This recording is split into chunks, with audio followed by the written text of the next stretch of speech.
Hey there! I've got some new additions to my Swiss soldier knife collection. They're pretty rare pieces, so I'm pretty excited about them. So I wanted to share these with you. Just kind of consider this a show and tell episode. And so we're going to start with a model 1908 soldier. This is a pre-1915, as you can see by the first type of control mark there. And it is a Wenger & Co. Wenger & Company. I had an Elsener Swiss, but now I have Wenger & Co. You know, there were over 20 different makers of the 1908.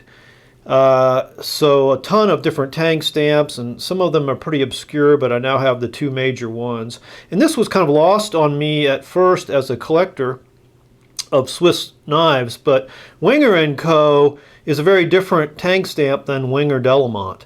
So if you have a Swiss soldier knife or even a Wenger officer's type knife with a tang stamp that reads Wenger & Co., you probably have a very vintage knife there. Because after 1921 they started using Wenger Delamont on the soldier knives. And you know, these pre-1921 soldier knives don't have any type of a date stamp on the back of the tang. So you have to look at other things to date them. One would be the control stamp. You got three different types of control stamps. You know, before 1921. This is the first, ran up to 1915. You have to pay very careful attention to the tang stamps. You know, Coutellerie Swiss was first for Wenger on the 1908, only used very briefly. Then Wenger & Company, and then in 1921, Wenger Delamont.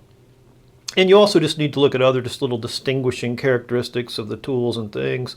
And just the overall condition of the knife. You know, it should look age appropriate.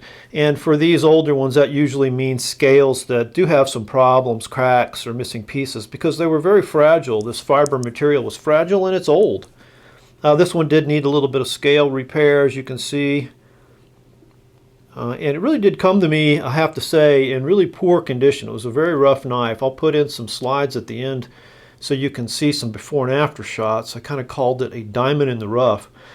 And I spent about the first 30 minutes of working on it just picking out chunks of dirt, rust, fiber, hair, all kinds of gross stuff.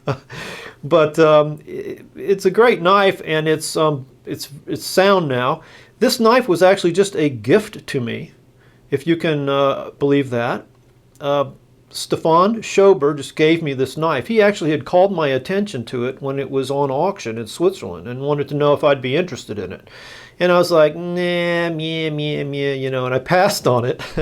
And apparently it was going for such a low price that Stefan could not resist jumping on it. You know, still expensive, but for what it is, a low price. And he snatched it up and later just sent it to me. And so thank you so much, Stefan. What a generous thing to do, and I hope I've done justice to this knife in the way I've restored it. And just to compare, here is a 1908 pre-1915 Swiss soldier knife from Elsener Swiss. So this is the one I already had. So now I have both of those. Put those together on the table. And then we have one other. Whoops. Don't want to drop that on a concrete floor. I have a carpeted floor here, actually. This is another pre-1915, 1908, but this one has the very rare Coutellerie Swiss, the very first tang stamp that Wenger used on these knives. Coutellerie Swiss with the Three Faces logo. Now, I have featured this particular tang stamp 1908 on this channel before. It was Dave Arnold's, and I'll put the link to that video below. And actually, Dave Arnold found this knife. He found it from a French seller, and Dave already had one, and so he was willing to make a deal with me. We did an exchange, and now I'm the proud owner of the rarest type, the rarest model 1908. Because these knives were only produced in 1908. We're about as certain of that as you can be of anything really in this vintage knife collecting endeavor. You know, there are a lot of gray areas. But Wenger changed its name to Wenger & Co. in that 1908, and the following year they started to use the tang stamp that you just saw. So Coutellerie Swiss knives are 1908s, generally from 1908, and it makes them the rarest of the model 1908s. And to back that up, we will just get my reference book by Terry Deladoe. This is really kind of the Bible for Swiss soldier knife collectors. And when he talks about the pre-1915 model 1908s, he shows the manufacturers, the known manufacturers, and he ranks Coutellerie Swiss with 5 stars, meaning exceptionally rare. It is the only knife there with a 5-star rating. So I'm super stoked to have that in my collection, and I want to thank Dave Arnold for finding that and working out a deal with me on it. A very generous deal. Now this knife also is not in the greatest shape, but it wasn't too bad. The only problem with it is there's really no snap to the front tools. It's very tight on the front end. They do lock up, but they just kind of do so from friction. And I won't even try to open the screwdriver right now because it's a real nail breaker, and I don't want to embarrass myself on camera too much, but I usually need a pick to get that out. And you can see here on the back of those blades that they're very scored. So something is going on there. I'm really not sure what happened. The inside of the back springs look okay, but because of the way these are scored or grooved or worn, this knife does have very stiff action on the front tools. Now the back, they're just fine.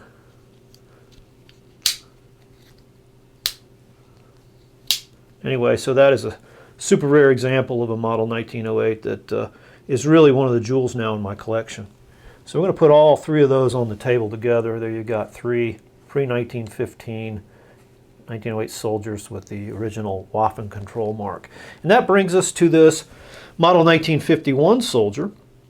It's the 54 variant with the washers or mit rosettes around the rivet. But this one, it's not an Elsener Swiss, it's not a Wenger Enox, it is a Roethlisberger Barreau. Or I guess the German pronunciation more correctly would be Roethlisberger.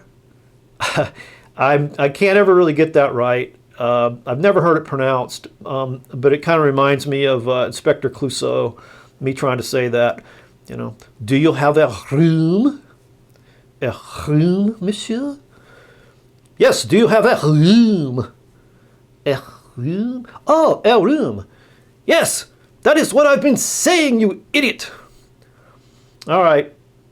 Hobie, no matter how many times I tell you, please leave comedy to the professionals. You just don't seem to listen. But anyway, so here is the third maker of the model 1951 Swiss Soldier. It was not a big public company. It was a little family-owned company. They put out a very limited number of these knives in only 2 years, 1956 and 1957. And it's a great example, very rare knife to have in my collection. Now, back to this reference book. Mr. Deladoe calls this knife its own variant 1956, and then he shows it being, produced in 56 and 57. But I wouldn't call it its own variant. It's really just the 51, variant 54 with the wide washer. It's just a third maker, so a little-known third maker of the 1951. Extremely rare. This one earns a 4-star rating. Okay. And just for some additional eye candy, let's move these old boys out of the way here and bring in all the different model 1951s I have. This is a Wenger Enox from 53. This would be a Elsener Swiss from 55. 54 variant with the wider washer. Now we also have the Roethlisberger from 1956. And then finally the 57 variety with the grill-on scales and hidden rivets from Wenger Enox. So there are all 4 of those on the table. And with the addition of these knives, I now consider my Swiss soldier knife collection complete. I know I could continue to collect different tang stamps, but I think that would be a frustration, an exercise in futility or frustration. You could go all your life and never get all those. I know a lot of people collect a series of years or try to collect all the years. And that's important to them, but for me, that would be a lot like just collecting buffalo nickels or Indian head pennies. You just got dozens and dozens of things that look exactly the same, except for the little date on the coin is different. So what I intended to do when I started off was to get a good knife that represented each type and each variant in each type from the beginning to modern times, and I've been able to do that. I now have when you look at the variants of the official soldier knives and not the civilian models or something like that, I now have one from every single page in this book, all the way to the beginning. And I'm proud of that because it's not easy to do. They're not easy to find.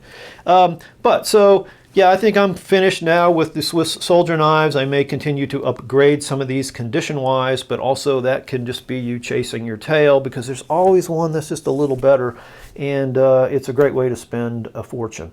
So I never expected all these to be perfect. Let's face it, these are utility knives. They were built to be strong, sturdy, reliable, but they were never built to be perfect or pretty or elegant. And so I never needed the perfect condition on these. I've tried to get good ones, but you know, some of them, of course, could be better. But I think now what I'll do is turn my attention to collecting some of the earlier officers' knives that I don't have, and just some other interesting vintage knives like Boy Scout of America knives and things that I'm interested in. And again, you'll see more Swiss soldier knives on my channel, I'm sure, as more come across my shop workbench, and as I may upgrade some in the future. But anyway, I just want to say now, thank you for watching. I appreciate your support so much. I hope this has been helpful, informative. If you're a collector of Swiss soldier knives, a kindred spirit, hopefully you've really enjoyed this. I don't know how many of us are out there, but it seems to be quite a few. So keep it up, guys. Cheers, and we'll talk to you soon.